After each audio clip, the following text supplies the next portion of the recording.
上期刊物在盘点精灵分支时提到的虚空精灵朗多雷，应该是月字旁的朗，感谢大家的指正。前情提要，在上集节目中我们说到，达斯雷玛带着上层精灵来到新大陆后，他们在北方建立了新的家园奎尔萨拉斯，而卡利姆多的暗夜精灵则进入了长期卫戍。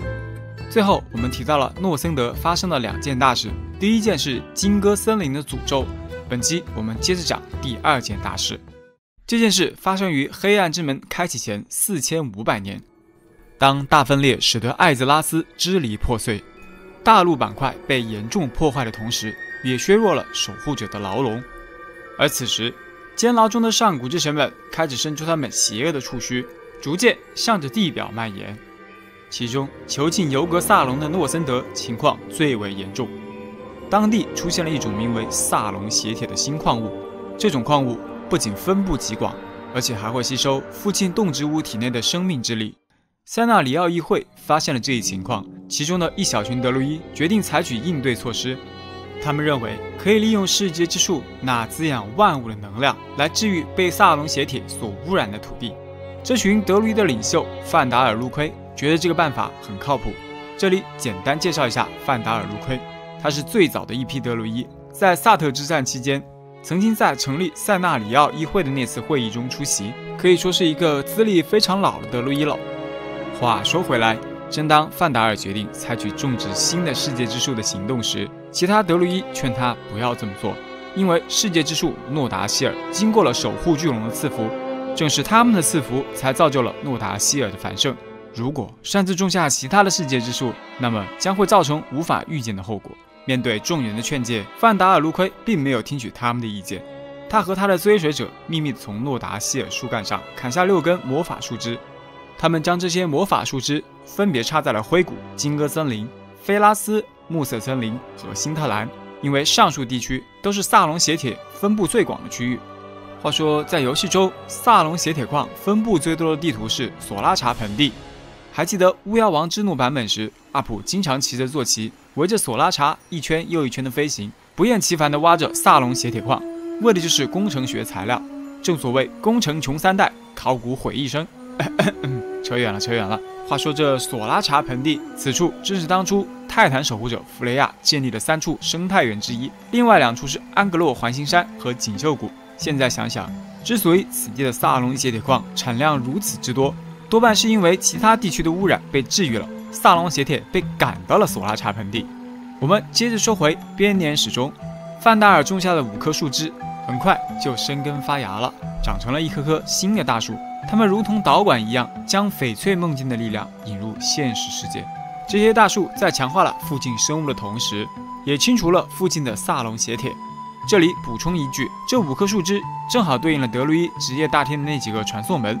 这里唯独少了一个金戈森林的传送门。至于这个传送门嘛，可能是设计师考虑到与达拉人的传送门重复了，于是就没做。不过这几棵树严格意义上来说不能算是世界之树，把它说成通道似乎更合理。后来因为这几棵树长势喜人，使得范达尔信心倍增，于是他们在被萨隆血铁污染最严重的诺森德群山之中种下了第6根，也就是最粗的一根树枝。这棵新生的世界之树名叫安达希尔，意为冰雪之冠。而编年史之中提到的群山就是现在的灰熊丘陵。这棵世界之树生长速度快得惊人，效果立竿见影，彻底地清除了萨隆血铁，当地的野生动植物也焕发了新的生机。然而马法里奥和塞纳里奥议会在听说了这些未经许可就被擅自种下的树枝之后，他们怒火冲天，但他们却不得不承认，该举措确实行之有效。在之后的数十年间里，诺森德大陆在安达希尔的守护下，万物相安无事。然而随着时间的推移，诺森德当地的牦牛人和树妖这2个原本并不好战的种族发生了激烈血战。这场冲突来势之迅猛，其野蛮和血腥程度令人发指。这一消息慢慢传到德鲁伊耳中，塞纳里奥议会派出远征军去调查这场暴乱的源头。然而最后的调查结果令人不寒而栗。原来由于安达希尔的树根不断地扎进了土壤，深到竟然触及了尤格萨隆的监牢，这位上古之神将邪恶的能量灌注到这棵大树上，因此当地所有的生物都渐渐陷入了疯狂。塞纳里奥议会知道，没有了巨龙的祝福，安达希尔极易受到腐化，这棵世界之树已经无可救药，甚至没有办法缓解他的痛苦。于是，他们只能悲痛地决定，唯一的办法就是摧毁安达希尔。德鲁伊们怀着沉重的心情砍倒了这棵巨树。之后，安达希尔的巨大树冠重重地砸在了诺森德的冰原之上，发出了震耳欲聋的巨响。就连那翡翠梦境中的优雅密林也为之震颤。从此，德鲁伊们将这棵倒下的世界之树称为沃达希尔，意为破损之冠。虽然砍倒安达希尔的决定令众人感到心痛万分，但塞纳里奥议会仍然庆幸他阻止了萨隆血铁的蔓延。不过，令众人意想不到的是，一股黑暗力量正在翡翠梦境中扎下根来。这一切都是尤格萨隆这位上古之神在作怪。他不仅腐化了安达希尔，还透过这棵世界之树侵入了翡翠梦境，甚至将范达尔栽种的5棵巨树当做了通往梦境的传送门。而借助这些通道，其他的上古之神也能对翡翠梦境产生影响。就这样，一粒粒腐化的种子在伊瑟拉守护的界域中扩展开来。渐渐的，这些种子污染了这个梦境世界，也标志着翡翠梦魇的诞生。时间飞逝，转眼到了黑暗之门开启前3000年。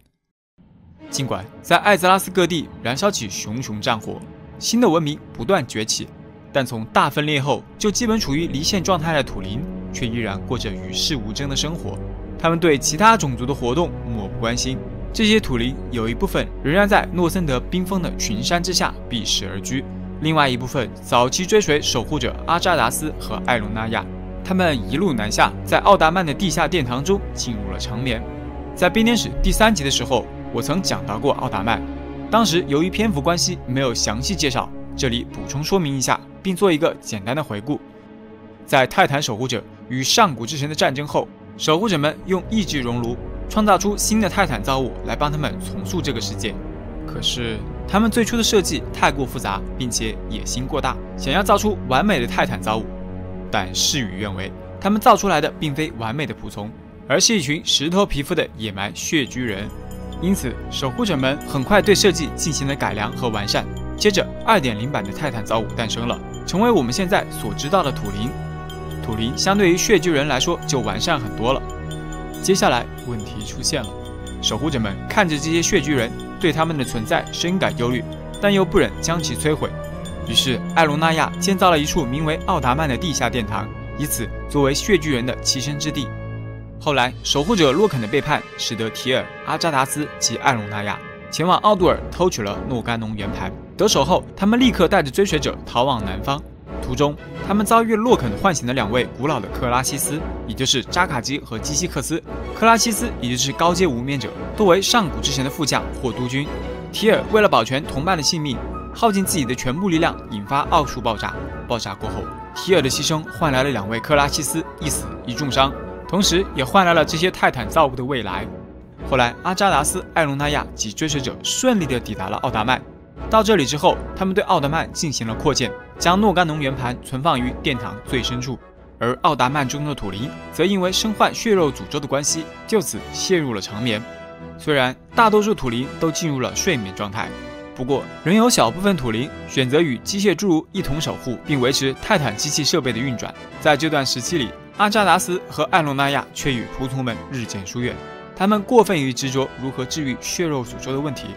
2人会经常返回奥达曼最底层的内室中，闭门不出，把自己关在里面沉思默想。最后，这2位巨大的泰坦造物彻底从仆从的视线里消失了，并陷入了旷日持久的休眠。许多个世纪过去了，2人音讯全无，机械侏儒和土灵只得自行看管奥达曼。当大分裂发生时，许多仍然活跃在艾泽拉斯地表的土灵也受到了这场灾难的影响，因为土灵与大地有着紧密的连接。他们对于这个破碎的世界遭受的创伤与痛苦感同身受，于是他们退回了奥达曼深处，把自己锁在了休眠室中，与其他同伴一同休眠。只剩下机械侏儒在维持机械的运转。然而，这些侏儒也受到了血肉诅咒的感染，诅咒将许多机械侏儒变成了血肉之躯，也就是后来的侏儒。血肉之躯使他们变得富有感情，同时也使得身心疲惫的侏儒丧失了使命感。他们一个个的离开了奥达曼，躲进了附近的群山与洞穴之中，仅剩下极少数的机械侏儒仍然坚守岗位，履行着泰坦造物的职责。